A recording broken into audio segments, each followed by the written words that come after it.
नक्कीच अंबादास दानवेजी थोडेसे थांबवते। एक महत्त्वाची बातमी, मराठी जनतेच्या रेट्यामुळे सरकारने निर्णय मागे घेतला असं राज ठाकरे यांनी म्हटलेलं आहे। राज ठाकरे यांची ही प्रतिक्रिया आता समोर आलेली आहे। मराठी जनतेच्या रेट्यामुळे सरकारनं निर्णय मागे घेतलेला आहे असं राज ठाकरे यांनी म्हटलेलं आहे। मराठी माणसं एकत्र एकवटताना दिसली आहे, असा आनंद असल्याचंही राज ठाकरे यांनी म्हटलेलं आहे।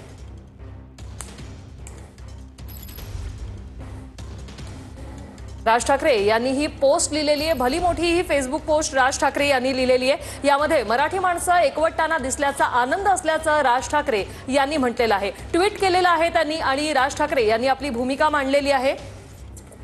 इयत्ता पहिलीपासून 3 भाषा शिकवण्याच्या नावाखाली हिंदी भाषा लादण्याचा निर्णय एकदाचा मागे घेतला।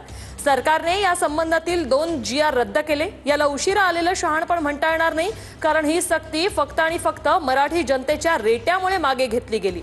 हिंदी भाषेसाठी सरकार इतका अट्टहास का करत होतं आणि यासाठी सरकारवर नक्की कुठून दबाव होता हे मात्र अजून गूढच आहे, असं राज ठाकरे यांनी आपल्या पोस्टमध्ये म्हटलंय। पण महाराष्ट्रात विद्यार्थ्यांनी हिंदी शिकावीस म्हणून 3 भाषा लादण्याचा जो प्रयत्न होता तो एकदाचा हाणून पाडला आणि यासाठी महाराष्ट्रातील तमाम जनतेचं अभिनंदन, असं राज ठाकरे यांनी म्हटलंय। महाराष्ट्र नवनिर्माण सेनेने एप्रिल 2025 पासून या विषयावर आवाज उठवला होता आणि तेव्हापासून हा मुद्दा तापायला लागला आणि त्यानंतर एक एक राजकीय पक्ष आवाज उठवायला लागला। महाराष्ट्र नवनिर्माण सेनेने पक्षविरहित मोर्चा काढायचं ठरवल्यावर अनेक राजकीय पक्षांनी संघटनांनी त्यात सहभागी होण्याची तयारी दाखवली। हा मोर्चा जर झाला असता तर इतका विशाल झाला असता की संयुक्त महाराष्ट्र चळवळीच्या काळाची आठवण व्हावी। कदाचित या एकजुटीचा धसका सरकारने घेतला असेल, पण हरकत नाही, ही भीती असली पाहिजे, असं राज ठाकरे यांनी आपल्या ट्विटमध्ये म्हटलंय। आणि अजून एक गोष्ट, सरकारने पुन्हा एकदा नवीन समिती नेमली। मी स्वच्छ शब्दात सांगतोय, समितीचा अहवाल येऊ दे किंवा नको येऊ दे, परंतु हे असले प्रकार परत खपवून घेतले जाणार नाहीत म्हणजे नाहीत। ही गोष्ट सरकारने कायमची त्यांच्या मनात कोरून ठेवावी, असा इशाराही राज ठाकरे यांनी दिलाय। हा निर्णय कायमचा रद्द झालाय असं आम्ही गृहीत धरतोय आणि महाराष्ट्रातील जनतेने पण हेच गृहीत धरले। त्यामुळे पुन्हा एकदा समितीच्या अहवालाचा घोळ घालू नका, अन्यथा या समितीला महाराष्ट्रात काम करू दिलं जाणार नाही याची सरकारने नोंद घ्यावी, असंही राज ठाकरे यांनी म्हटलंय। आता मराठी माणसाने पण यातून बोध घ्यायला हवा। तुमच्या अस्तित्वाला, तुमच्या भाषेला नख लावायला आपलेच लोक बसलेत आणि त्यांच्यासाठी ते ज्या भाषेत शिकले वाढले, जी भाषा त्यांच्या ओळखीची आहे, त्यांच्याशी काही देणं घेणं नाही। त्यांना कुणाला तरी खुश करायचंय बहुधा। यावेळेस मराठी मनांचा एकत्रित राग दिसला, ते पुन्हा पुन्हा दिसलं पाहिजे। असो, पण भाषेसाठी मराठी माणसं एकवटताना दिसली, हा आनंद आहे। हा कडवटपणा अधिक वृद्धिंगत होऊ दे आणि मराठी भाषा ज्ञानाची आणि जागतिक व्यवहाराची भाषा होऊ दे, ही इच्छा मराठी जनांचं पुन्हा अभिनंदन, असं राज ठाकरे यांनी ट्विट केलेलं आहे। मराठी माणसेच्या जनतेच्या रेट्यामुळे हिंदीचा निर्णय मागे घेतल्याचं राज ठाकरे यांनी म्हटलेलं आहे। अंबादास दानवे हे आपल्या सोबत जोडलेले आहेतच। अंबादास दानवेजी, राज ठाकरेंनी देखील आता भरभरून कौतुक केलेलं आहे। मराठी माणसांनी एकत्र येण्याचं धाडस दाखवलं, पुन्हा पुन्हा हे धाडस दाखवू दे, ही भीती असली पाहिजे, असं देखील त्यांनी म्हटलेलं आहे। काय प्रतिक्रिया?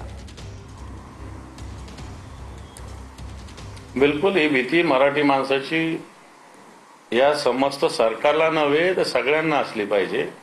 रेट्याबरोबर रट्टा सुद्धा महत्वाचा आहे, हा रट्टा सरकारला बसणारच होता आणि म्हणून राजसाहेबांनी जी प्रतिक्रिया व्यक्त केली, मला असं वाटतं या मराठी माणसाची मनातली प्रतिक्रिया त्यांनी व्यक्त केलेली आहे। रेट्याबरोबर रट्टा सुद्धा या सरकारला बसला असता। राजसाहेबांच्या भूमिकेचं तर स्वागत सगळ्यांनी केलेलंच आहे। नक्कीच अंबादास दानवेजी, राज ठाकरे यांनी असंही म्हटलंय, समितीचा जो काही निर्णय आहे तो येऊ दे नको येऊ दे, परंतु असा प्रकार आम्ही खपवून घेणार नाही। तर या राज ठाकरेंच्या भूमिकेवर तुमची काय प्रतिक्रिया?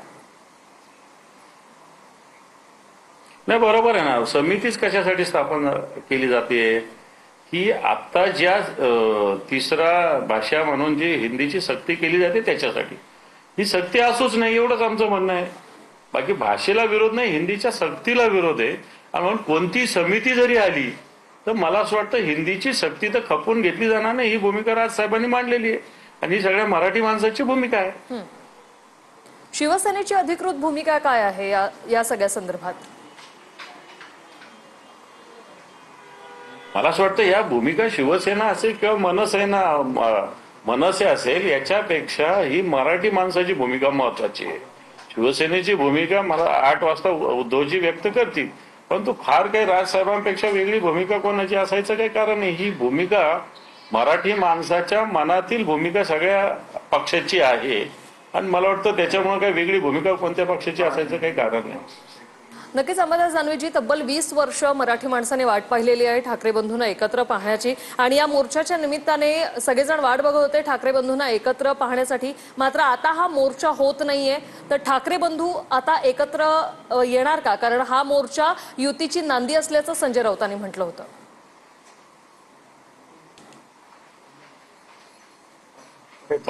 अख्ख्या महाराष्ट्राने दोघं मिळून मोर्चा काढणार म्हणल्यावर या सगळ्या मराठी माणसाचा डेटा आहेच, पण दोघे मिळून मोर्चा काढणार म्हटल्यावर त्याचा सुद्धा एक मोठा दबाव आणि मोठा प्रेशर आणि मोठा रट्टा या सरकारच्या मागे होता.